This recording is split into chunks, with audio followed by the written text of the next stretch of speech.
యేసుక్రీస్తు నామంలో మీ అందరికీ వందనాలు, శుభములు తెలియజేస్తున్నాను. అదేవిధంగా యూట్యూబ్లో చూస్తున్న మా ప్రియ సహోదరి సహోదరులు, మా ఆత్మీయ బిడ్డలు, లైవ్లో వీక్షిస్తున్న ప్రజలు, యూట్యూబ్లో చూస్తున్న ప్రజలు, మీ అందరికీ కూడా సంఘపక్షముగా వందనాలు, శుభములు తెలియజేస్తున్నాను. ఎందుకంటే దేవుడు తన ప్రజలతో మాట్లాడుతున్నాడు. అందును బట్టి ఆ దేవాది దేవునికి వందనాలు, స్తోత్రాలు తెలియజేస్తున్నాను. అనేక మంది ప్రజలు దేవుని వాక్యము ద్వారా, ఆత్మీయమైన పాటల ద్వారా ఆదరించబడుతున్నారు.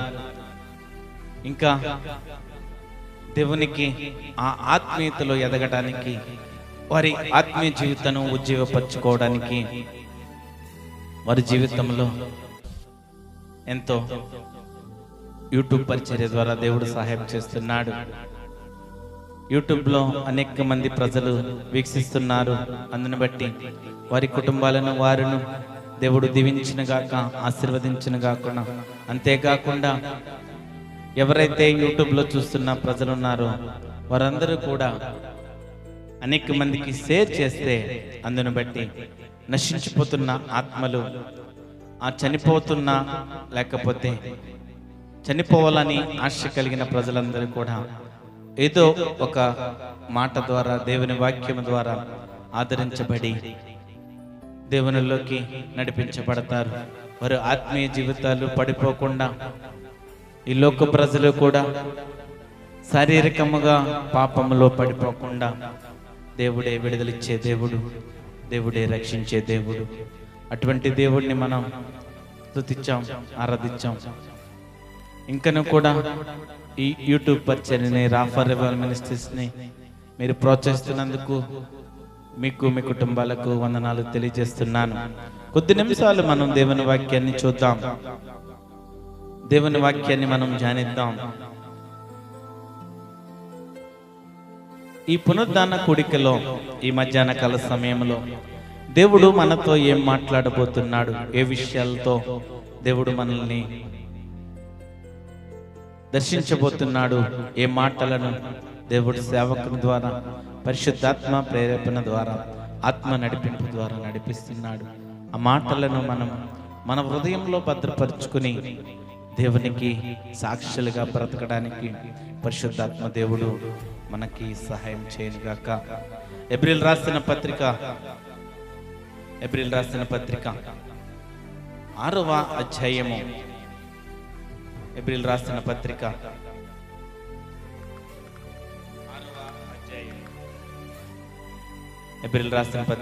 6వ అధ్యాయము 12వ వచనం.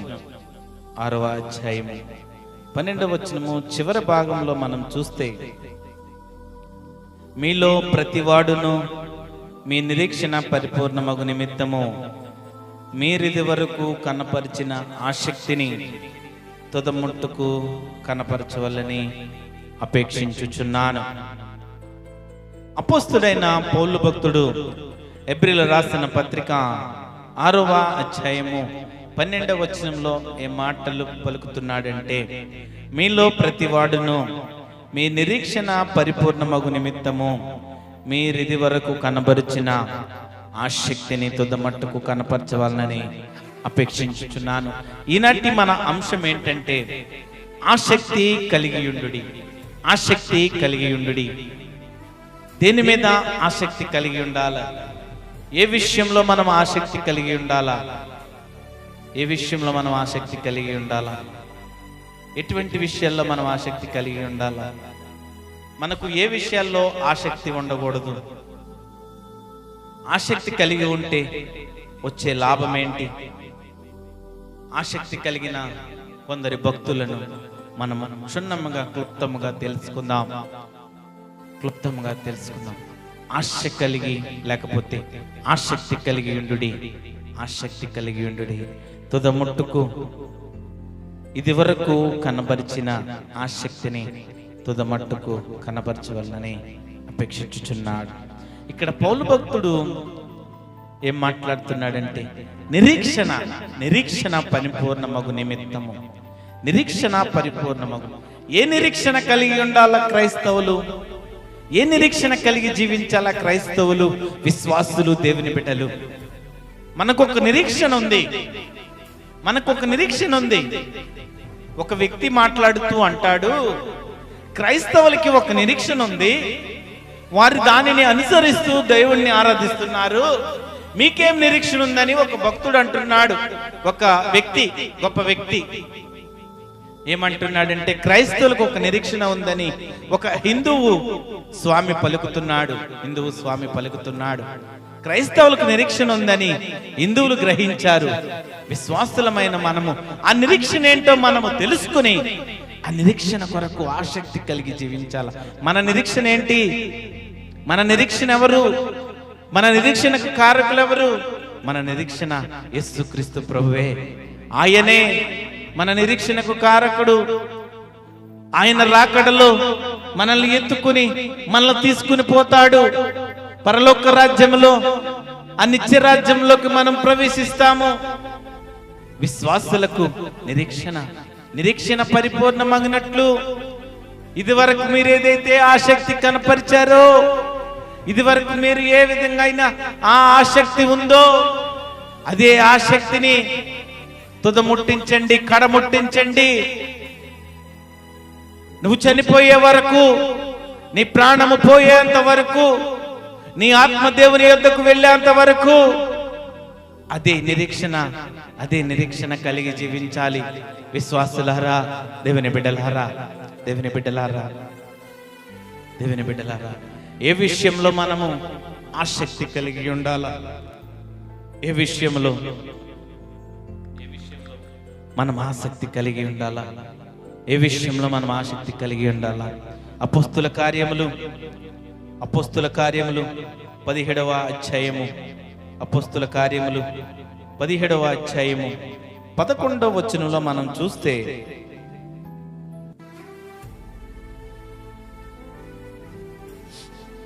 అపోస్తుల కార్యములు 17వ అధ్యాయము 11వ వచనంలో మనం చూస్తే, వీరు దెస్సలోనికలో ఉన్న వారి కంటే గనులై ఉండేది గనుక ఆసక్తితో వాక్యమును అంగీకరించి. ఇక్కడ ఈ భాగంలో మనం చూస్తే మొట్టమొదటిది ఏంటంటే వాక్యమును అంగీకరించే విషయంలో ఆసక్తి కలిగి ఉండాల. మొట్టమొదటిది దేంట్లో ఆసక్తి కలిగి ఉండాలంటే, మనము వాక్యమును అంగీకరించే విషయంలో ఆసక్తి కలిగి ఉండాల. అంటే మనం వాక్యం వినట్లేదా? వింటున్నారు. ఒక ఉపమానం ఉంటుంది, విత్తువాని ఉపమానము. అందులో రకరకాల ప్రజలు ఉంటారు. ఒకళ్ళు ముండ్ల పొదలో, లేకపోతే ఒకరు గచ్చ పొదలో, ఒకరు రాతి నెలలో, ఈ విధంగా ఉన్నప్పుడు వాక్యము అక్కడ చాలా స్పష్టంగా రాయబడి ఉంటుంది. వాక్యము ఏ రకాలుగా వింటున్నారు, ఎక్కడికి పోతుంది అని. ఇక్కడ ఈ వాక్యంలో మనం చూస్తే వాక్యమును అంగీకరించే విషయంలో ఆసక్తి కలిగి ఉండాలి. వినుటైతే వింటున్నామేమో, మనం దేవుని సేవకులు, సువార్తికులు, ప్రసంగికులు, ప్రవక్తలు చెప్పే వాక్యాన్ని వింటున్నట్టే కనపడుతున్నాం, కానీ మనము అంగీకరించట్లేదు. అంగీకరించడం అంటే దాన్ని మన జీవితంలోకి అన్వయించుకోవడం లేదు. ఒక దేవుని సేవకుడు చెప్పిన వాక్యాన్ని, లేకపోతే ఒక సువార్తికుడు చెప్పిన వాక్యాన్ని మన జీవితంలో ఎప్పుడైతే అన్వయించుకుంటామో, ఆ వాక్యము మన జీవితంలో అన్వయించుకుని దాన్ని మన జీవితంలో దానిని బట్టి మనం ఎప్పుడు నడుస్తామో అప్పుడే ఆ వాక్యాన్ని అంగీకరిస్తాం. మనం అంగీకరించి దేవుని వైపు నడవగలం. చాలా మంది ప్రజలు వాక్యాన్ని వింటారు, కానీ ఇక్కడ ఈయన బయటికి వెళ్ళి మర్చిపోతారు. మరలా పొద్దుట అడిగితే ఏం చెప్పారు అంటే, వాక్యము గుర్తురాదు. వినడమే సరిగ్గా వినట్లేదు. ఇంకా అంగీకరించే మనసు ఎక్కడుంది మన జీవితంలో? ఈ అపోస్తుల కార్యములు 17వ అధ్యాయం 11వ వచనంలో ఇక్కడ ప్రజలు ప్రతిదినము లేఖనములు పరిశోధించుచూ వచ్చారు. ప్రతిదినము కూడా లేఖనములు పరిశోధించారు. లేఖన భాగాలను ఉపదేశించే బోధకులు, సువార్తికుల సందేశాలను విని వారికందరికీ ఈ బెరయా వారి పరిచర్య ఒక ఆదర్శంగా ఉంది. బెరయా వారి పరిచర్య ఒక ఆదర్శంగా ఉంది. దేవుని వాక్యాన్ని విని మన జీవితంలో అంగీకరించుకుని అన్వయించుకుని దానిని బట్టి మనం నడుచుకోవాలా. అంతేకాని మందిరంలో కూర్చున్న చోపు విని మందిరం నుంచి బయటికి వెళ్ళిన తర్వాత ఏం చెప్పారంటే చెప్పలేని స్థితిలో ఉన్నామంటే మన భక్తి ఏ విధంగా ఉంది? ఎందుకు వెళ్తున్నాం మనం మందిరానికి? ఏం సంపాదించడానికి వెళుతున్నాం? ఈ లోకంలో ఉన్న మనుషులను చూడడానికి వెళ్తున్నావా? లేకపోతే ఈ లోకపు ఆశలను పొందుకోవాలని వెళ్తున్నావా దేవుని మందిరానికి? దేవుడు సేవకుడు చెప్పిన వాక్యాన్ని సరిగ్గా గ్రహించరు. ఎవరైతే వాక్యాన్ని అంగీకరించి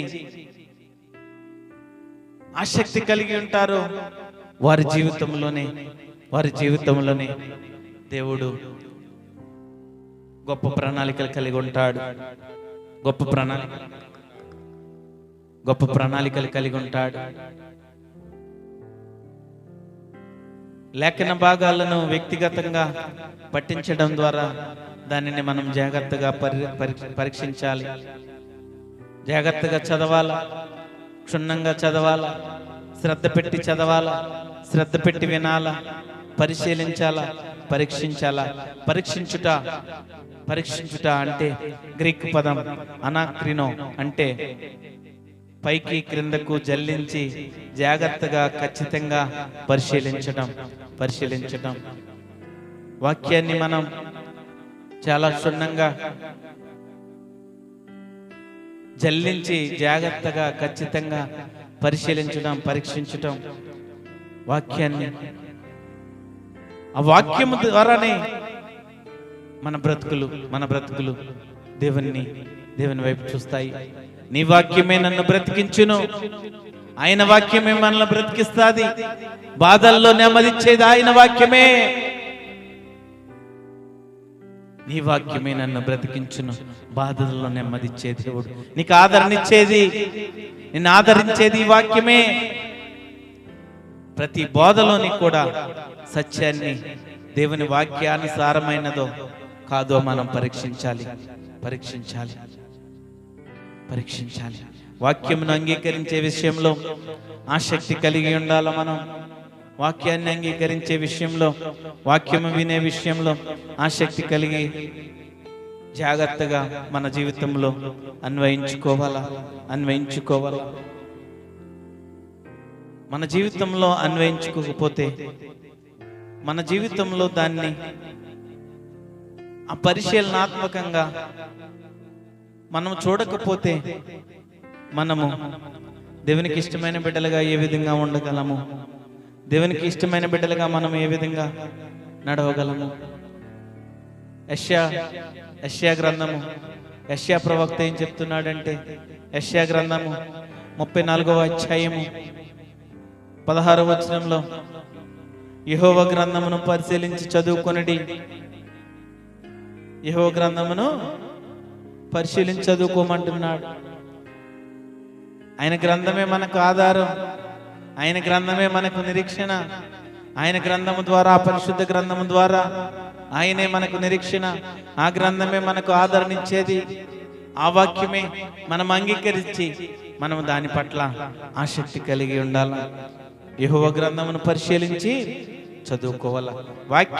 వాక్యం దినదినము వాక్యము మన జీవితంలో ఉండవలసినది దేవుని వాక్యము. మన జీవితంలో ఉండవలసినది దేవుని వాక్యం. మన జీవితంలో దేవుని వాక్యం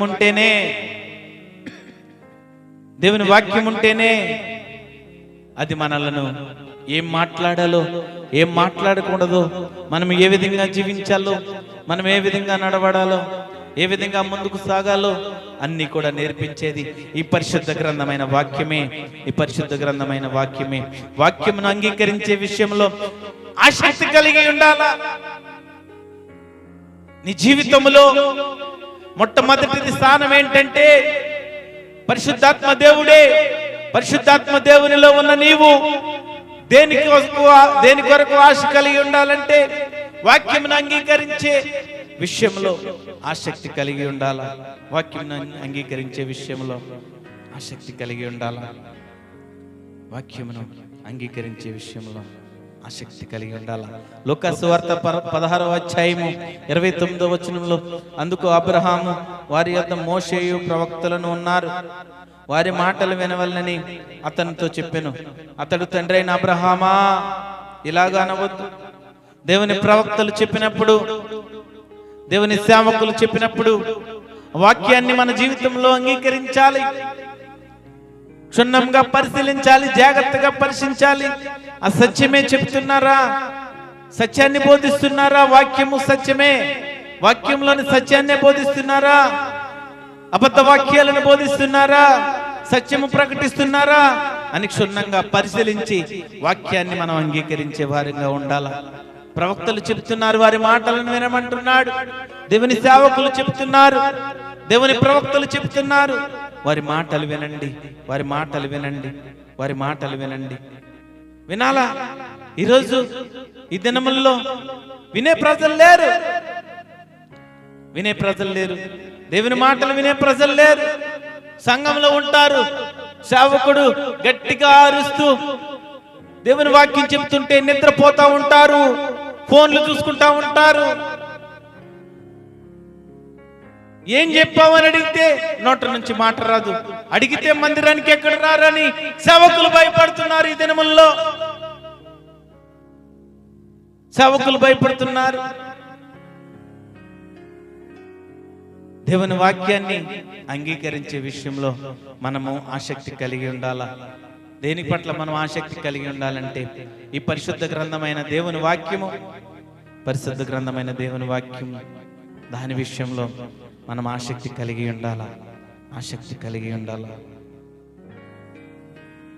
యోహాను సువార్త 5వ అధ్యాయం 39వ వచనంలో, లేఖనముల యందు మీకు నిత్య జీవము కలదని తలంచుచు వాటిని పరిశోధించుచున్నారు, అవే నన్ను గూర్చి సాక్ష్యమిచ్చుచున్నవి. ఈ లేఖన భాగములు, ఈ పరిశుద్ధ గ్రంథంలోని వాక్యములు, దీనిని బట్టి నిత్య జీవం ఇస్తాడు. దీనిని బట్టి నీ జీవితము, నువ్వు నడిచే మార్గము ఏ విధంగా ఉంది. నిత్య జీవము రావాలంటే ఈ పరిశుద్ధ గ్రంథంలోని దేవుని ఆజ్ఞలను, దేవుని మాటలను గైకొనాలా. దేవుని ఆజ్ఞలను గైకొనాలా, దేవుని మాటలను గైకొని నీ జీవితం కొనసాగించాలా. అవే నన్ను గూర్చి సాక్ష్యం ఇచ్చుచున్నవి, సాక్ష్యమిస్తున్నాయి. యేసుక్రీస్తు ప్రభువు దేవుడని, సిలువలో చనిపోయి మరలా లేచిన దేవుడు, మృత్యుంజయుడు, పునరుద్ధరణైన దేవుడు యేసుక్రీస్తు అలనాడు ఎన్నో అద్భుతాలు చేశాడు, ఆశ్చర్య కార్యాలు చేశాడని సాక్ష్యమిస్తున్నాయి. ఈ పరిశుద్ధ గ్రంథమే ఒక సాక్ష్యము, దేవుని గ్రంథము, ఈ పరిశుద్ధ గ్రంథము. ఎఫెసీయులకు రాసిన పత్రిక 6వ అధ్యాయము, ఎఫెసీయులకు రాసిన పత్రిక 6వ అధ్యాయము 20వ వచనం మనం చూద్దాం. Thank you Jesus. 2వ అధ్యాయము 20వ వచనం మనం చూస్తే, క్రీస్తేసే ముఖ్యమైన మూలరాయి అయి ఉండగా అపోస్తులను ప్రవక్తలను వేసిన పునాది మీద మీరు కట్టబడి ఉన్నారు. అపోస్తులను ప్రవక్తలను వేసిన పునాది మీద మీరు కట్టబడి ఉన్నారు. అపోస్తులు పొందిన క్రీస్తు పెరట అమోఘమైన ప్రత్యక్షత, తన పునాది కలిగిన సంఘమే నిజమైన సంఘము. దేవుని ప్రత్యక్షత కలిగిన సంఘము, లేకపోతే ఆ క్రీస్తు పునాది కలిగినదే, అదే నిజమైన సంఘము, అదే నిజమైన సంఘము. అపోస్తులు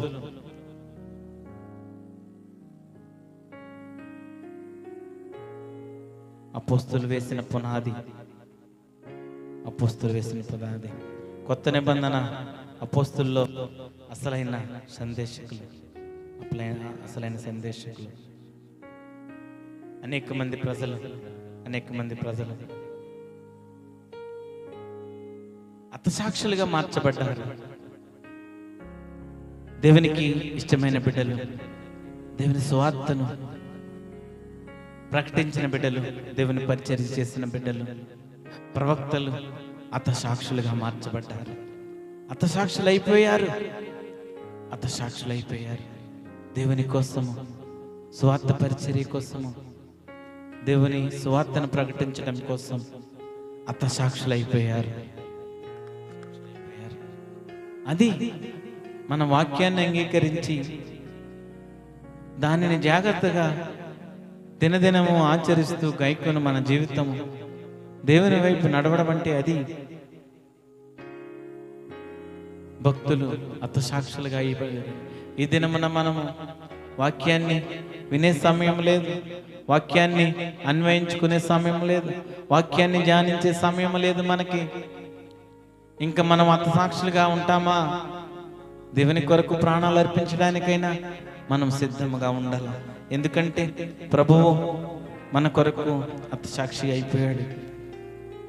అపోస్తుల బోధను మనం తృణీకరించకూడదు. అపోస్తుల ఉపదేశాన్ని తృణీకరించామంటే ప్రభువును తృణీకరించినట్టే. మనము ప్రభువును తృణీకరించినట్లే. వాక్యమును అంగీకరించే విషయంలో ఆసక్తి కలిగి ఉండాలి. మొట్టమొదటిది ఏంటంటే, దేని పట్ల మనం ఆసక్తి కలిగి ఉండాలంటే వాక్యమును అంగీకరించే విషయంలో ఆసక్తి కలిగి ఉండుడి. రెండవది, రోమీయులు రాసిన పత్రిక 14వ అధ్యాయము 19వ వచనం మనం చదువుకుందాం. 14వ అధ్యాయము. కాబట్టి సమాధానమును పరస్పర క్షేమాభివృద్ధిని కలుగజేయ వాటిని ఆసక్తితో అనుసరించము.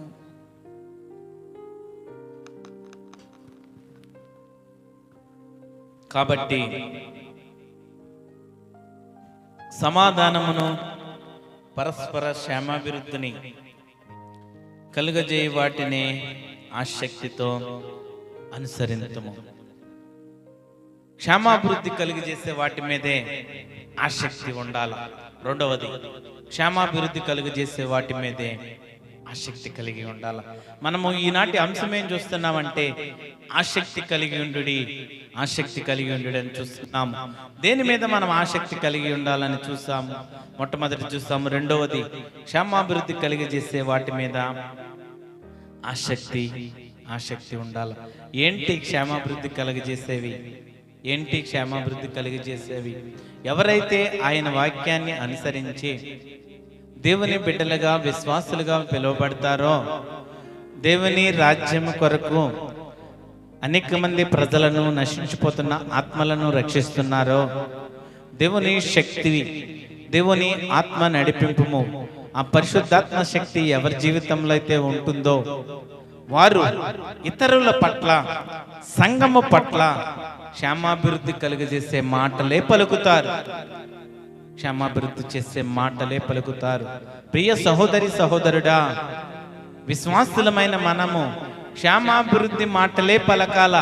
శాపవచనమైనవి, శాపకరమైనవి చెడ్డ మాటలను మనం పలకకూడదు. క్షేమాభివృద్ధి కలుగజేసే వాటిని మనము పలకాల. రోమీయులు రాసిన పత్రిక 12వ అధ్యాయము 18వ వచనంలో చూస్తే, సఖ్యమైతే మీ చేతనైనంత మట్టుకు సమస్త మనుషులతో సమాధానముగా ఉండుడి. మనుష్యులతో సమాధానముగా ఉండాలా, దేవుని ప్రజలతో సమాధానంగా ఉండాలా, విశ్వాసులతో సమాధానంగా ఉండాలా, ప్రేమించాలా, సమాధానంగా ఉండాలా, ప్రేమించాలా. క్షేమాభివృద్ధి కలిగజేసే వ్యక్తులుగా మనం ఉండాలా.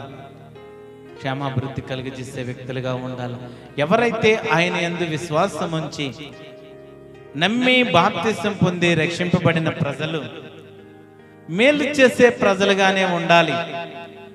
అనేక మందికి, దీనులకు, దరిద్రులకు, విధవరాండులకు, తల్లిదండ్రులు లేని ప్రజలకు, అనాథలకు సహాయం చేసే బిడ్డలుగా ఉండాలా. క్షేమకరంగా, క్షేమముగా, క్షేమాభివృద్ధి కలిగించే మాటలు పలకాల. అవసరమైతే, సఖ్యమైతే, చేతనైనంత మట్టుకు సమాధానముగా ఉండుడి, సమాధానముగా ఉండుడి. సఖ్యమైతే సమాధానముగా ఉంటుమంటున్నాడు. క్షేమాభివృద్ధి కలిగజేసే వాటి మీదే ఆసక్తి ఉండాలా, ఆసక్తి ఉండాలా. కొరింథీయులకు రాసిన మొదటి పత్రిక 14వ అధ్యాయము 12వ వచనంలో మనం చూస్తే, మీరు ఆత్మ సంబంధమైన వరముల విషయమై ఆసక్తి కలవారు కనుక సంఘమునకు క్షేమాభివృద్ధి కలుగు నిమిత్తము అవి మీకు విస్తరించినట్లు ప్రయత్నం చేయుడి. విశ్వాసులమైన మనము సంఘములో ఉన్న ప్రజల కోసము, సంఘ సేవకుల కుటుంబం కోసము, విశ్వాసుల కుటుంబము, ఆత్మీయ బిడ్డల కుటుంబాల కోసము క్షేమాభివృద్ధి కలిగినట్లు, క్షేమాభివృద్ధి జరిగినట్లుగాను వారి కోసము ప్రార్థన చేయుట, వారి కోసము విశ్వాసముతో అవసరమైతే వారి ఆపదల్లో సహాయం చేయుట, క్షేమాభివృద్ధి కలిగజేసే వాటి మీదే మనము ఆసక్తి కలిగి ఉండాల, ఆసక్తి కలిగి ఉండాల. దశలోనికలు రాసిన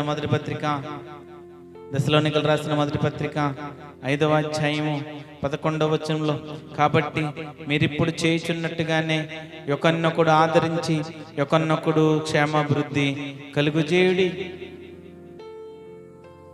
విశ్వాసులమైన మనము మన పొరుగు వారిని, మన తోటి వారిని, మన సంఘంలో ఉన్న బిడ్డలను, మన సేవకులను, సేవకుల కుటుంబాలను ఆదరించాలా. ఒకరినొకడు ఆదరించుకోవాలా. ఆదరించుకొని క్షేమాభివృద్ధి కలుగజేయండి. కీడు చేసే బిడ్డలుగా మనం ఉండొద్దు. మనము ఇతరులకు హాని చేసే బిడ్డలుగా మనం ఉండొద్దు. ఇతరులను నష్టపరిచే బిడ్డలుగా మనం ఉండొద్దు. సంఘంలో ఉన్న బిడ్డలు తెలుసుకోవాల్సిన విషయం ఏంటంటే, సంఘములో ఏ విధంగా ఉండాలో మనం తెలుసుకోవాలి. మొట్టమొదటి బాధ్యత మనకి ఏంటంటే, ఒక సంఘములో స్థిరపడిన ప్రజలమైన మనము, దేవుని బిడ్డలుగా, దేవుని విశ్వాసులుగా పిలువబడుతున్న మనము సంఘములో మనము సంఘ క్షేమాభివృద్ధి కొరకు ఉండాలా. సంఘములో ఉన్న ప్రజల కోసము, సంఘములో ఉన్న విశ్వాసులకు క్షేమాభివృద్ధి కలిగి చేసే వారిగా మనం ఉండాలి. కానీ నువ్వు క్షేమము కలిగజేసే బిడ్డగా ఉన్నావా? నీ తోటి విశ్వాసిని, నీ తోటి సహోదరుడిని, సహోదరిని శ్రమల గుండా, ఇబ్బందులు గుండా నడిపించే బిడ్డగా ఉన్నావా? వాక్యము స్పష్టంగా తెలియజేస్తుంది.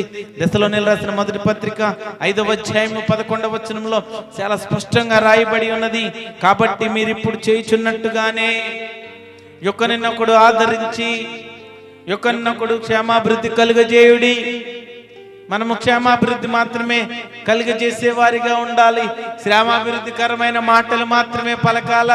అంతేగాని ఫలానా కుటుంబము బాగా సంపాదించుకుంటున్నారు, ఫలానా కుటుంబము డబ్బులు సంపాదించుకుంటున్నారు, కార్లు కొనుక్కుంటున్నారు, 2 కార్లు కొనుక్కున్నారండి, 2 బిల్డింగ్లు కట్టుకున్నారండి, వారిని ఏ విధంగా పడగొట్టేయాలని సాతాను మనలో ప్రవేశించి మన ఆత్మీయ జీవితాన్ని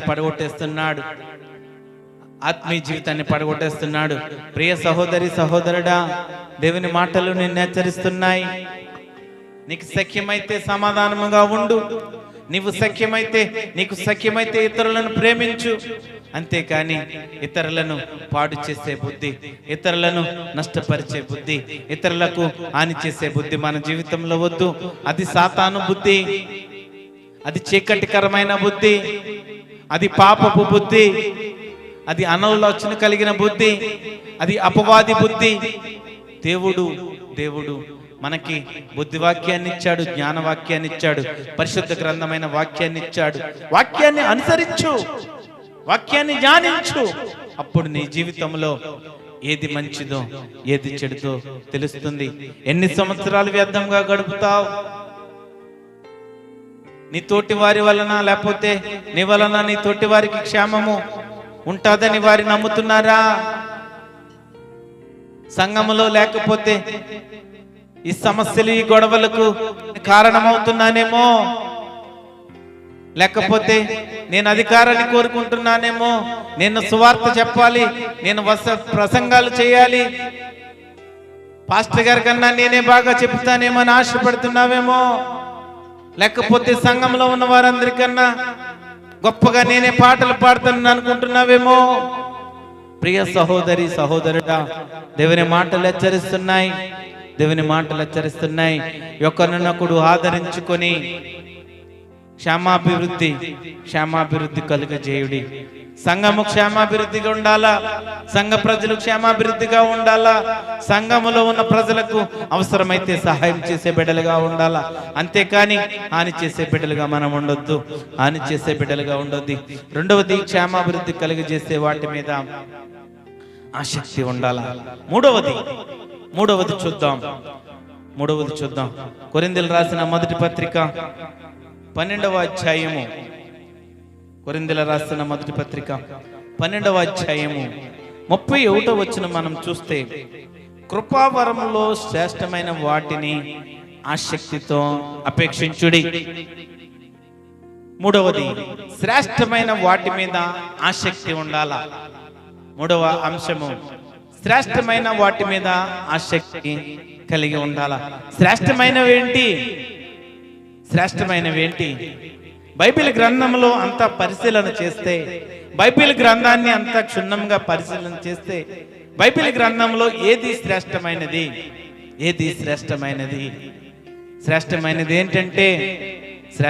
ఏంటంటే దేవుని ప్రేమయే శ్రేష్టమైనది.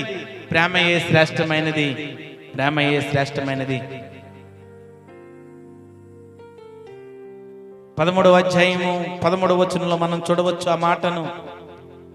కొరింథీయులకు రాసిన మొదటి పత్రిక 13వ అధ్యాయము 13వ వచనంలో మనం చూడవచ్చు, కాగా విశ్వాసము, నిరీక్షణ, ప్రేమ, ఈ మూడును నిలుచును, వీటిలో శ్రేష్టమైనది ప్రేమయే. విశ్వాసులకు అవసరమైనది ఏంటంటే విశ్వాసము. మనము దేనికోసము ఎదురు చూస్తున్నామంటే ఒక నిరీక్షణ, దేవుని రాకడలో ఆ నిత్య జీవంలో ప్రవేశించాలని ఒక నిరీక్షణ. ఈ అన్నిటికంటే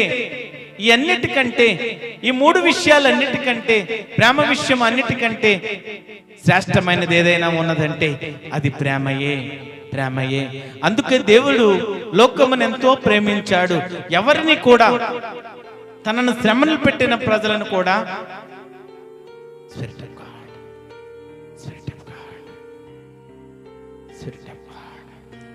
తనను ఇబ్బంది పెట్టిన ప్రజలను కూడా, ఆ సిలువకు అప్పగించిన ప్రజలను కూడా దేవుడు ఏం పలికాడంటే, తండ్రి వీరిని క్షమించండి అన్నాడు. కానీ వారిని శిక్షించండి, లేకపోతే వారిని కొట్టండి, వారిని చంపేయండి అని ఎక్కడ దేవుడు పలకలేదు. దేవుని ప్రేమ లోకమును ప్రేమించాడు, లోకమునకు ప్రేమ చూపించాడు, విశ్వాసులకు ఆ ప్రేమను పంచమన్నాడు. క్రీస్తు ప్రేమ నీలో కనబడాలా. నువ్వు దేవుని కుమారుడు అయితే, హోలీ స్పిరిట్, నువ్వు దేవుని కుమార్తెవైతే నీలో కనబడవలసినది ఏంటంటే నీ అందము కాదు, దేవుడిచ్చిన డబ్బును బట్టి నువ్వు వేసుకున్న వస్తువులు కాదు, ఆ నగలు కాదు, నీ బట్టలు కాదు, నీలో క్రీస్తు ప్రేమ కనబడాలా. నీలో కనబడవలసినది, నీ ముఖ తేజస్సులో కనబడవలసినది క్రీస్తు ముఖము, క్రీస్తు ప్రేమ నీలో కనబడాలా. క్రీస్తు ప్రేమ కనబడాలా. క్రీస్తు ప్రేమ లేకపోతే నువ్వు ఒక వ్యర్థుడవు. క్రీస్తు ప్రేమ, ఆ దేవుని ప్రేమ నీలో లేకపోతే నువ్వు వ్యర్థుడవు. నువ్వు ప్రార్థన చేయగలిగిన వాడవైనా, పాటలు పాడగలిగిన వాడవైనా, వాక్యము చెప్పగలిగిన వాడవైనా, అనేక ఆత్మవరములు ఉన్నా కూడా నీలో ప్రేమ లేకపోతే నువ్వు వ్యర్థుడవు. దేవుని వాక్యము ఆ పై వచనాల్లో 14వ అధ్యాయంలో స్పష్టంగా తెలియజేస్తున్నాడు. నీలో ప్రేమ లేకపోతే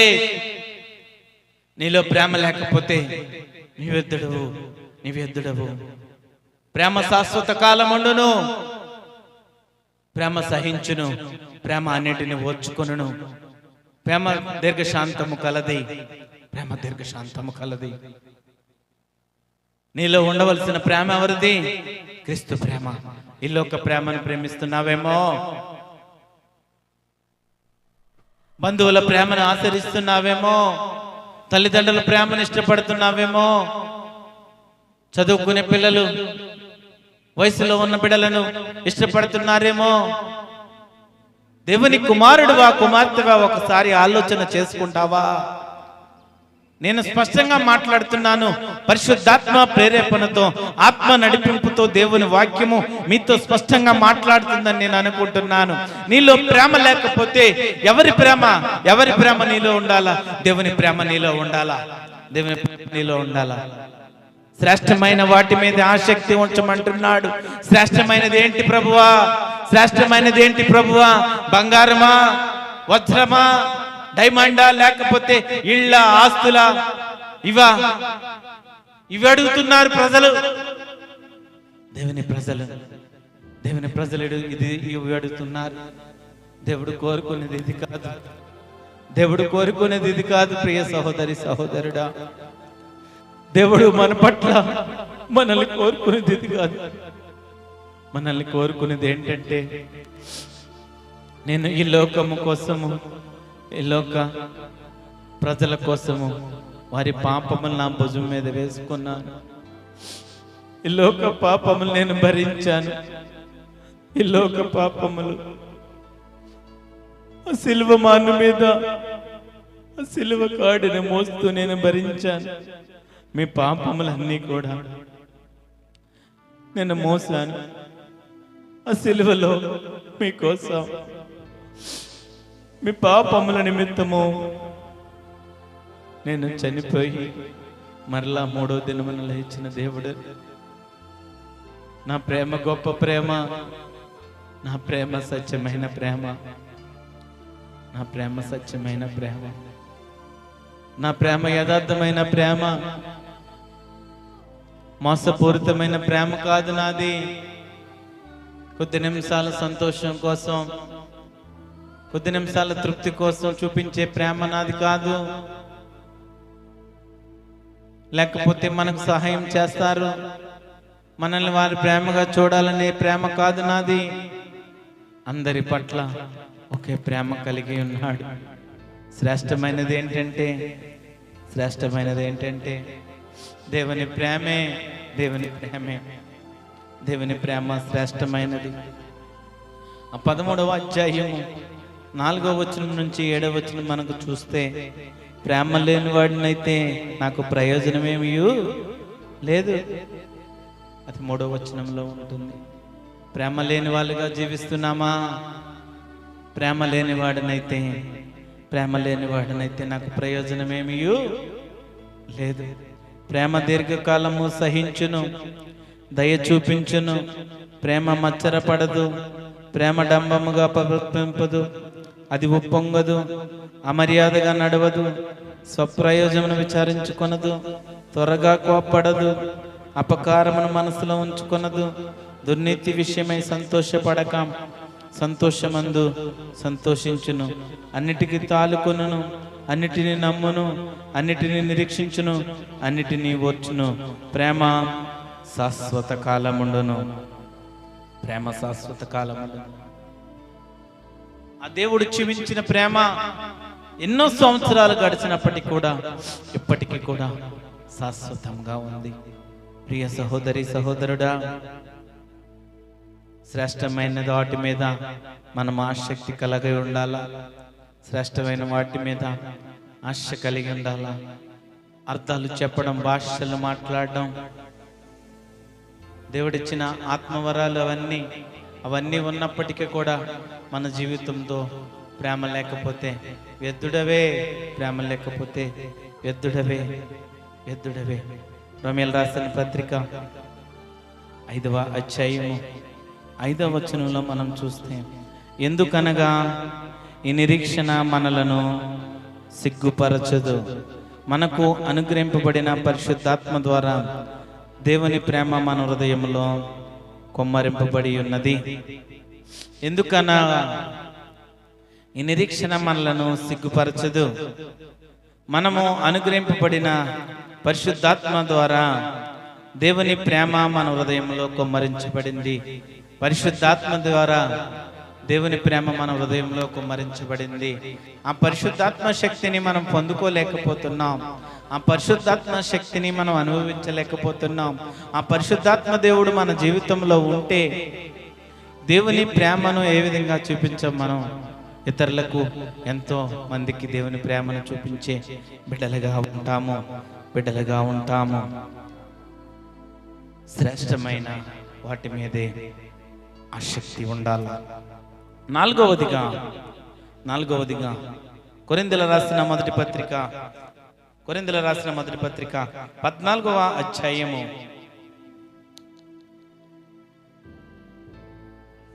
14వ అధ్యాయము మొదటి వచనంలో మనం చూస్తే, ప్రేమ కలిగి ఉండుటకు ప్రయాసపడుడి, ఆత్మ సంబంధమైన వరములను ఆసక్తితో అపేక్షించుడి, విశేషముగా మీరు ప్రవచన వరము అపేక్షించుడి.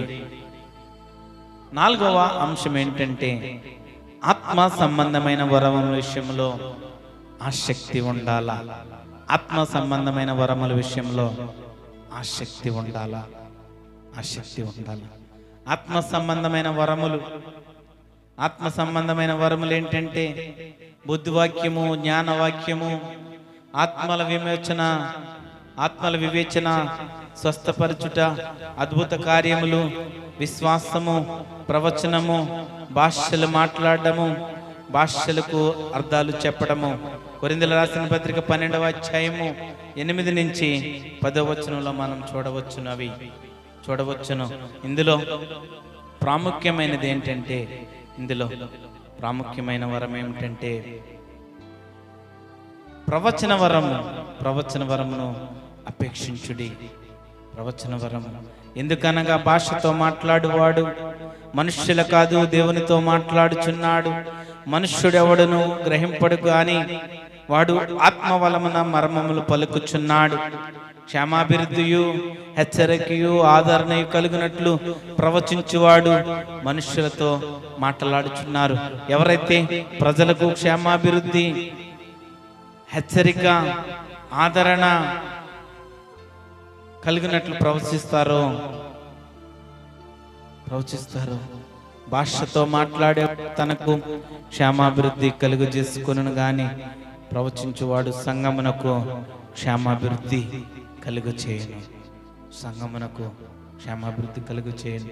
ఆ క్రింది వచనాలు మొత్తం చూస్తే ఆత్మ సంబంధమైన వరముల విషయంలో ఆసక్తి కలిగి ఉండాలి.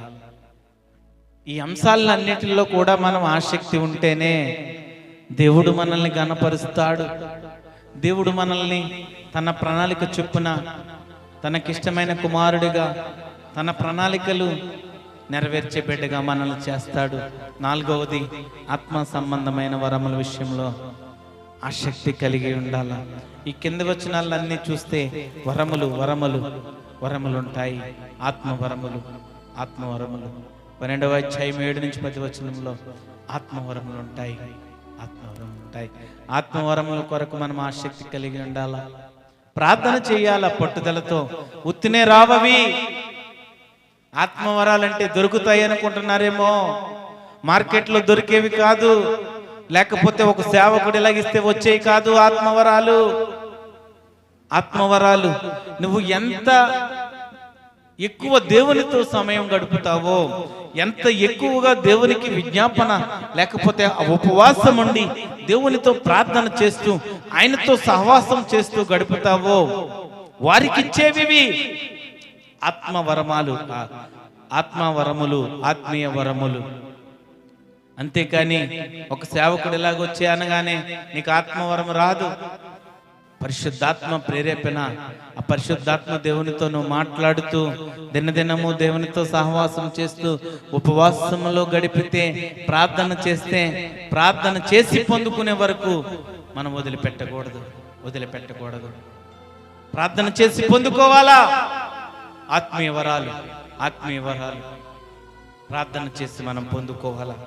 ఆ క్రింది వచనాల్లో విషయం కనబడుతుంది. ఆ క్రింది విషయాల్లో క్రింది వచనంలో ఆ విషయం కనబడుతుంది. మనకి విషయం కనబడుతుంది. ఆత్మీయ వరములు, ఆత్మీయ వరములు విషయంలో ఆసక్తి కలిగి ఉండాలా. ఐదవదిగా యాకోబు రాసిన పత్రిక 5వ అధ్యాయము 17వ వచనంలో మనం చూస్తే, యాకోబు రాసిన పత్రిక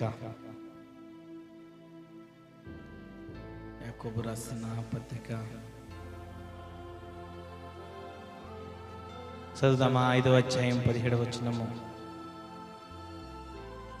ఎలియా మన వంటి స్వభావం గల మనుషుడే. వర్షింపకుండునట్లు అతడు ఆసక్తితో ప్రార్థన చేయగా 3.5 సంవత్సరముల వరకు భూమి మీద వర్షింపలేదు. ఇక్కడ ఏలియా ప్రవక్తను మనం చూస్తున్నాం. ఏలియా ప్రవక్తను మనం చూస్తున్నాం. ఏలియా మన వంటి స్వభావం గల మనుష్యుడే. వర్షము పడవద్దని ఆసక్తితో ప్రార్థన చేయగా 3.5 సంవత్సరములు వర్షము భూమి మీద వర్షింపలేదు. ఏలియా కూడా మనకలాంటి మనుష్యుడే. కానీ ఆయన ప్రార్థన, ఆయన ఆసక్తి ఎలాగుందంటే, ఆయన ప్రార్థన చేసే విషయంలో ఆసక్తి కలిగి చేశాడు. ఏలియా విశ్వాసం కలిగిన వాడు. నీతిమంతుని ప్రార్థన పరిస్థితుల్ని, పరిసరాల్ని మార్చేస్తుంది. అది అతడు నమ్మాడు. ఇక్కడ ఏలియా ప్రవక్త ప్రార్థన చేయగానే 3.5 సంవత్సరాలు వర్షము కురవలేదు. 5వది ఏంటంటే, ప్రార్థన చేసే విషయంలో ఆసక్తి ఉండాలి. ప్రార్థన చేసే విషయంలో ఆసక్తి ఉండాలి. వర్షం పడొద్దని ప్రార్థన చేస్తే 3.5 సంవత్సరంలో వర్షము ఆగిపోయింది. మరలా 18వ వచనంలో, అతడు మరలా ప్రార్థన చేయగా ఆకాశము వర్షం ఇచ్చెను, భూమి తన ఫలం ఇచ్చెను. మరలా ప్రార్థన చేస్తేనే గాని వర్షం రాలేదు. అది విశ్వాసం, అది ప్రార్థన. ప్రార్థన అంటే అది. ప్రార్థన చేసినప్పుడు వర్షం ఆగిపోయింది, పడవద్దని చెప్పినప్పుడు వర్షం ఆగిపోయింది. మరలా ఆయన ప్రార్థన చేశాడు. ఆ యెహోవా దేవుడికి మరలా ప్రార్థన చేశాడు, వర్షం కురిపించమని. మరలా భూమి మీద వర్షం కురిసింది, ఫలము వచ్చింది. ప్రార్థన అంటే అది. ప్రార్థన చేసే విషయంలో ఆసక్తి కలిగి ఉండాలా. ప్రార్థన చేసే విషయంలో మనం ఆసక్తి కలిగి ఉండాలా. ప్రార్థన చేసే విషయంలో ఆసక్తి కలిగి ఉండాలా. యెషయా గ్రంథము 38వ అధ్యాయము 1 నుంచి 5వ వచనంలో మనం చూడవచ్చు. మత్తయి సువార్త 17వ అధ్యాయము 21వ వచనంలో మనం చూడవచ్చు. అదే మత్తయి సువార్త 26వ అధ్యాయము 41వ వచనంలో చూడవచ్చు. మత్తయి సువార్త 53వ వచనంలో చూడవచ్చు. 26వ అధ్యాయం 53వ వచనంలో. మార్కు సువార్త 11వ అధ్యాయం 24వ వచనంలో చూడవచ్చు. తెస్సలోనికీయులకు రాసిన 2వ పత్రిక 3వ అధ్యాయము 1వ వచనంలో చూడవచ్చు. రాజుల రాసిన మొదటి గ్రంథము 17వ అధ్యాయం 22వ వచనంలో చూడవచ్చు. రాజుల రాసిన మొదటి గ్రంథము 18వ అధ్యాయము 42వ వచనంలో మనం చూడవచ్చు. ఎందుకంటే అనేక మంది భక్తులు ఆసక్తి కలిగి ప్రార్థన చేశారు. అనేక మంది దేవునికి ఇష్టమైన ప్రజలు ఆసక్తి కలిగి దేవునికి ప్రార్థన చేశారు కనుక దేవుడు గొప్ప కార్యాలు చేశాడు. ఆరవదిగా గలతీయులకు రాసిన పత్రిక 2వ అధ్యాయము 2వ అధ్యాయము 10వ వచనం మనం చూద్దాం. 2వ అధ్యాయము 10వ వచనం మనం చూస్తే, మేము బేదలను జ్ఞాపకం చేసుకోవాలని మాత్రమే వారు కోరిరి, అలాగు చేయుట నేనను ఆసక్తి కలిగి ఉంటుంది. 6వది ఏంటంటే, బేదలను జ్ఞాపకం చేసుకున్నట్టులో ఆసక్తి ఉండాలా. పేదలకు సహాయం చేయడం, విధవరాండ్లకు సహాయం చేయడం, తిండి లేని వారికి, అనాథలకు వస్త్రములు ఇవ్వడం, బట్టలు లేని వారికి బట్టలు ఇవ్వడం, ఆకలిలో ఉన్న వారికి ఆకలి పెట్టడం, కొలిమిలో ఉన్న వారికి, లేమిలో ఉన్న వారికి సహాయం చేయడము విశ్వాసులము మన బాధ్యత. క్షేమాభివృద్ధికరమైన సంఘంలో ఉన్న బిడ్డలకు, లేకపోతే ఎవరికైతే అవసరతలో ఉన్న వారందరికీ కూడా వారందరికీ కూడా సహాయం చేయడం, పేదలను జ్ఞాపకం చేసుకోవడంలో, పేదలను ఆదరించడంలో, పేదలకు సహాయం చేయడంలో ఆసక్తి కలిగి ఉండాలా, ఆసక్తి కలిగి ఉండాలా. నిర్గమకాండము 23వ అధ్యాయము 10 నుంచి 11వ వచనంలో మనం చూడవచ్చు. ద్వితీయోపదేశ కాండము 15వ అధ్యాయము 7 నుంచి 11వ వచనంలో మనం చూడవచ్చు. ఇర్మియా గ్రంథము 22వ అధ్యాయము 16వ వచనంలో మనం చూడవచ్చు. ఆమోస్ గ్రంథము 2వ అధ్యాయము 6 నుంచి 7వ వచనంలో మనం చూడవచ్చు.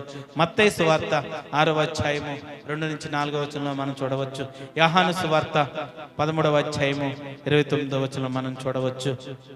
ఇవన్నీ ఏంటంటే, ఈ వచనాలంటే ఏంటంటే పేదల పట్ల, అక్కర్లో ఉన్న వారి పట్ల, ఆపదల్లో ఉన్న వారి పట్ల, తల్లిదండ్రుల పట్ల, విధవరాళ్ళ పట్ల, లేమిలో ఉన్న వారి పట్ల, సమస్యలతో ఇబ్బందులతో బాధపడుతున్న వారి పట్ల సహాయం చేయడం, పేదలను జ్ఞాపకం చేసుకున్నట్లో ఆసక్తి ఉండాలా, పేదలను జ్ఞాపకం చేసుకున్నట్లో ఆసక్తి ఉండాలా.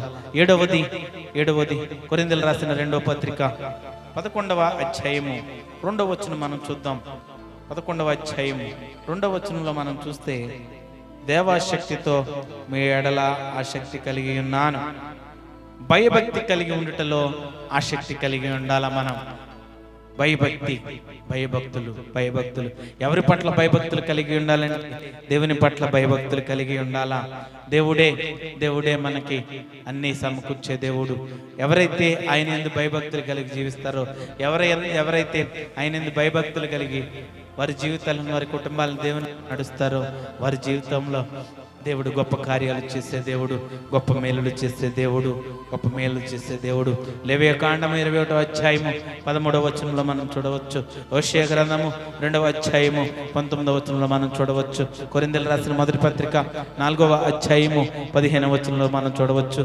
గలతీయులకు రాసిన పత్రిక 4వ అధ్యాయము 17వ వచనంలో మనం చూడవచ్చు. కొలస్సీయులకు రాసిన పత్రిక 1వ అధ్యాయము 28వ వచనంలో మనం చూడవచ్చు. భయభక్తులు కలిగి ఉండుటలో ఆసక్తి ఉండాలా. భయభక్తులు కలిగి ఉండుటలో ఆసక్తి కలిగి ఉండాలా. ఎనిమిదవదిగా తీతుకు రాసిన పత్రిక 2వ అధ్యాయం 14వ వచనం చదువుదామా? తీతుకు రాసిన పత్రిక 2వ అధ్యాయము 14వ వచనము. ఆయన సమస్తమైన దుర్నీతి నుండి మనలను విమోచించి సత్క్రియలందు ఆసక్తి గల ప్రజలను తన కోసరము పవిత్రపరచుకొని తన సొత్తుగా చేసుకుంటకు తను తానే మన కొరకు అర్పించుకొనెను. ఈ వచనంలో మనం చూస్తే సత్క్రియలు చేయుటకు ఆసక్తి ఉండాలా. దేని కొరకు ఆసక్తి ఉండాలా? సత్క్రియలు చేయడానికి. సత్క్రియలు అంటే ఏంటో ఇది వరకు ఒక అంశము, ఒక పాఠ్య భాగంలో మనం చెప్పాను. సత్క్రియలు అంటే ప్రజలకు, లేకపోతే దేవుని కుమారులకు, దేవుని బిడ్డలకు, ఆపదల్లో ఉన్న వారికి మంచి పనులు చేయాలా. హానికరమైనవి చేయకూడదు, కీడుకరమైనవి చేయకూడదు, దేవునికి వ్యతిరేకమైనవి చేయకూడదు, దేవునికి విరోధమైనవి చేయకూడదు. దేవుడిచ్చిన ఆజ్ఞల ప్రకారము, దేవుడిచ్చిన వాగ్దానాల ప్రకారము, దేవుని చెప్పిన మాటల ప్రకారము మేలైనది ఏదో చేయాలా. సత్క్రియలు, మంచి క్రియలు, మంచి ప్రవర్తన, మంచి నడవడిక, సత్ప్రవర్తన కలిగి జీవించాలా. సత్క్రియలు చేయుటకు మనం ఆసక్తి కలిగి ఉండాలా. సత్క్రియలు చేయుటకు మనం ఆసక్తి కలిగి ఉండాలా. పరిశుద్ధాత్మ దేవుడు యేసుక్రీస్తు ప్రభువు తన్ను మన కొరకు అర్పించుకున్నాడు. తన్ను తాను సిలువ బలియాగం కోరుకున్నాడు. మన కోసము, మన పాపముల కోసము క్రీస్తు సిలువ మీద తన రక్తాన్ని చిందించడానికి కారణం ఏంటంటే మన పాపముల నిమిత్తము, మన నిమిత్తము చనిపోయాడు. ఆయన మన నిమిత్తము చనిపోయాడు. చనిపోయిన దేవుడు గొప్ప దేవుడు. సత్క్రియలు చేయుటకు ఆసక్తి ఉండాలా. పేతురు రాసిన మొదటి పత్రిక 1వ అధ్యాయము 1వ అధ్యాయము 18-19 వచనంలో మనం చూస్తే, పితృపారపైరమైన మీ వ్యర్థ ప్రవర్తనలను విడిచిపెట్టినట్లుగా వెండి బంగారముల వంటి క్షయ వస్తువుల చేత మీరు విమోచించబడలేదు కానీ అమూల్యమైన రక్తము చేత, అనగా నిర్దోషమును నిష్కమమును గొర్రెపిల్ల వంటి క్రీస్తు రక్షణ చేత విమోచించబడితేనని మీరు ఎరుగుదురు కదా. మనము దేవుని రక్తం ద్వారా, యేసు క్రీస్తు రక్తం ద్వారా మనం విమోచింపబడ్డాము. గొర్రెపిల్ల వంటి క్రీస్తు రక్తము. సత్క్రియలు చేయాలా. మనం మంచి పనులు చేయాలా. మంచివారముగా ఉండాలా. యోహాను సువార్త యోహాను రాసిన మొదటి పత్రిక 3వ అధ్యాయము 4వ వచనంలో మనం చూస్తే పాపము చేయు ప్రతివాడును ఆజ్ఞను అతిక్రమించును. ఆజ్ఞ అతిక్రమమే పాపము, ఆజ్ఞ అతిక్రమమే పాపము, ఆజ్ఞ అతిక్రమమే పాపము. మనము దేవుని మాటలను, దేవుని ఆజ్ఞలను గైకొనాల.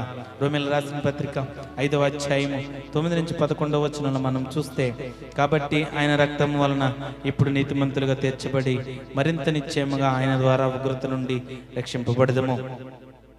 ఆయన రక్తంలో మనం కడగబడ్డాము కనుక, ఆయన శిలువలో కార్చిన రక్తం ద్వారా మనం నీతిమంతులుగా తీర్చబడ్డాము. సత్క్రియలు చేయుటకు మనకు ఆసక్తి కలిగి ఉండాలా. సత్క్రియలు చేయుటకు, మనము మంచి పనులు చేయడానికి, నీతిమంతులుగా, పవిత్రులుగా, పరిశుద్ధులుగా ఉండడానికి మనము ఆసక్తి కలిగి జీవించాలా, ఆసక్తి కలిగి జీవించాలా. ఇప్పటి వరకు ఏ విషయంలో ఆసక్తి కలిగి ఉండాలో మనం చూస్తాము. ఏ విషయంలో ఆసక్తి ఉండకూడదు, ఏ విషయంలో మనకి ఆసక్తి ఉండకూడదు చూద్దాం.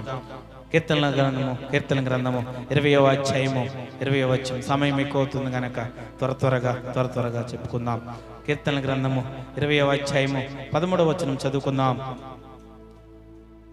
Spirit of God. 20వ అధ్యాయము కీర్తన గ్రంథము, క్షమించాలా,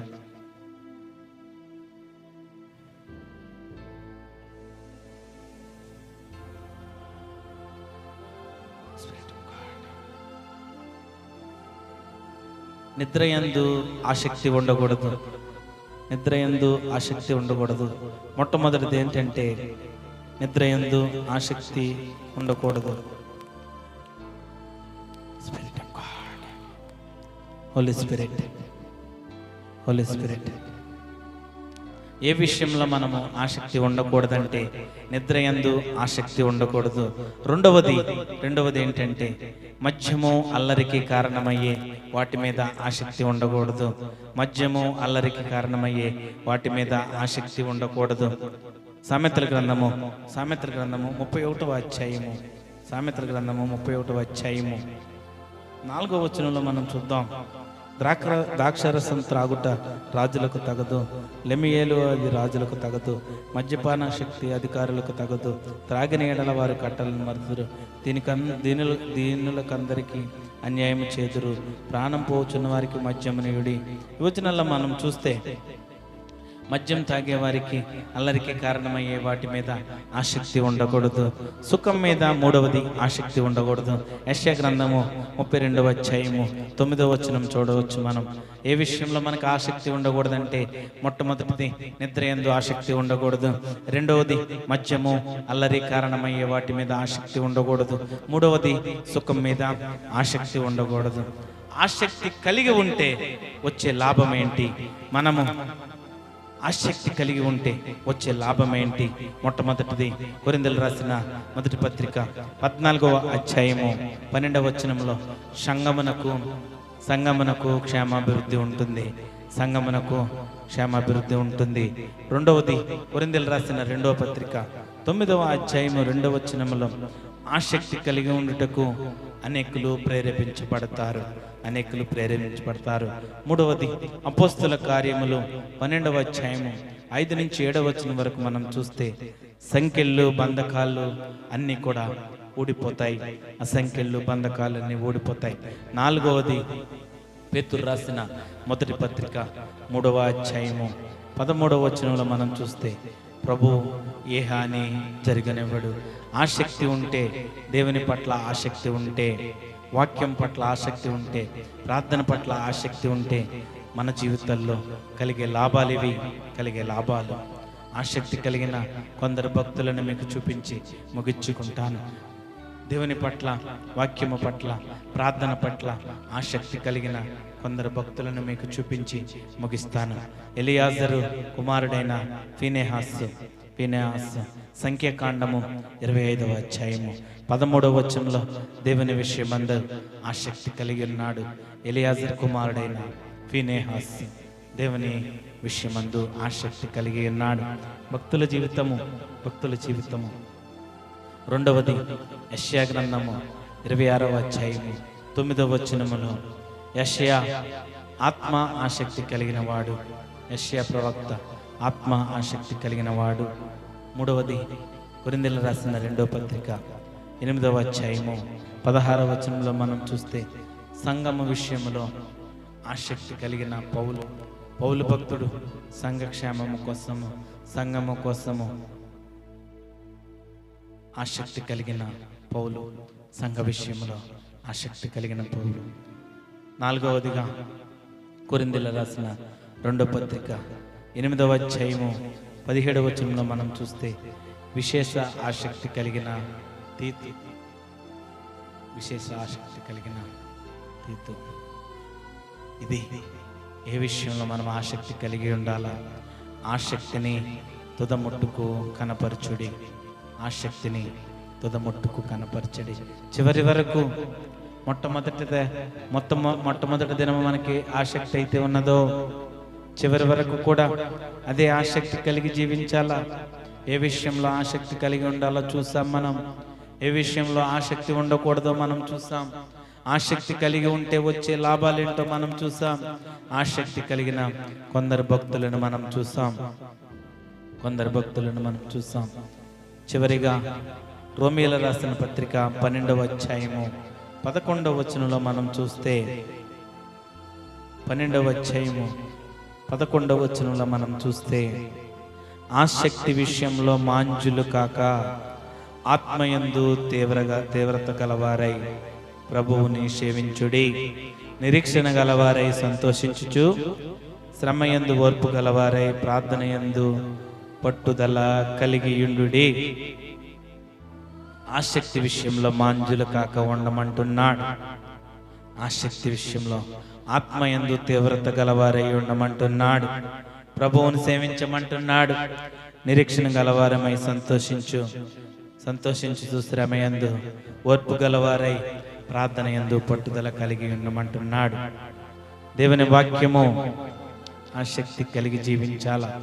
దేవుని వాక్యమును ఆసక్తి కలిగి జీవించాలా. దేవునికి ప్రార్థన చేయుటలో ఆసక్తి కలిగి జీవించాలా. ఉపవాసం ఉండుటలో ఆసక్తి కలిగి ఉండాలా. దేవునికి విజ్ఞాపన చేయాలా. ప్రజల కోసము ఆసక్తి కలిగి ఉండాలా. ప్రజలను దేవుని వైపు నడపడానికి ఆసక్తి కలిగి జీవించాలా. తీర్మానం చేసుకోండి. ఈ వాక్యాన్ని వింటున్న బిడ్డలారా, యూట్యూబ్లో చూస్తున్న ప్రజలారా, లైవ్లో వీక్షిస్తున్న మా ప్రియ సహోదరులారా, మనము దేని పట్ల ఆసక్తి కలిగి ఉండాలంటే దేవుని యందు ఆసక్తి కలిగి ఉండాలా. ప్రార్థన యందు ఆసక్తి కలిగి ఉండాలా. దేవుని వాక్యమందు ఆసక్తి కలిగి ఉండాలా. ఆ ప్రభువైన యేసుక్రీస్తు ఆ నిరీక్షణ గల దేవుడి యందు మనం ఆసక్తి కలిగి ఉండాలా. దేవుడు గొప్ప దేవుడు. ఈ జీవితము చాలా చిన్నది. మన జీవితము చాలా చిన్నది. ఈ దినమే తెలుసుకో. దేవుడే గొప్ప దేవుడు. ఆసక్తి కలిగి జీవించు. దేవుని కొరకు మీ హృదయాలు సమర్పించుకోండి. దేవుని కొరకు మీ హృదయాలు సమర్పించుకొని దేవుని వైపు తిరిగి చూడండి. ఆశ కలిగిన ప్రాణాన్ని తృప్తిపరిచే దేవుడు. ఆసక్తి ఆయన పట్ల నువ్వు ఆసక్తి చూపితే దేవుడు నీకు విడుదలిచ్చే దేవుడు. జక్కయ్య ఆశ కలిగి ఉన్నాడు. ఏ విధంగా ఆశ కలిగి ఉన్నాడంటే యేసుక్రీస్తు ఎవరో చూడాలని ఆశ కలిగి ఉన్నాడు. ఆ ఆశను ఎరిగిన దేవుడు, ముందుగానే మన కోసం తెలిసిన దేవుడు, జగత్తు పునాది వేయబడక ముందే మన ఆలోచనలు, మనము ఎటువంటి వారమో ఏమిటి అని అన్నీ కూడా దేవుడు ఎరిగిన దేవుడు. జక్కయ్యను యేసుక్రీస్తే చూశాడు.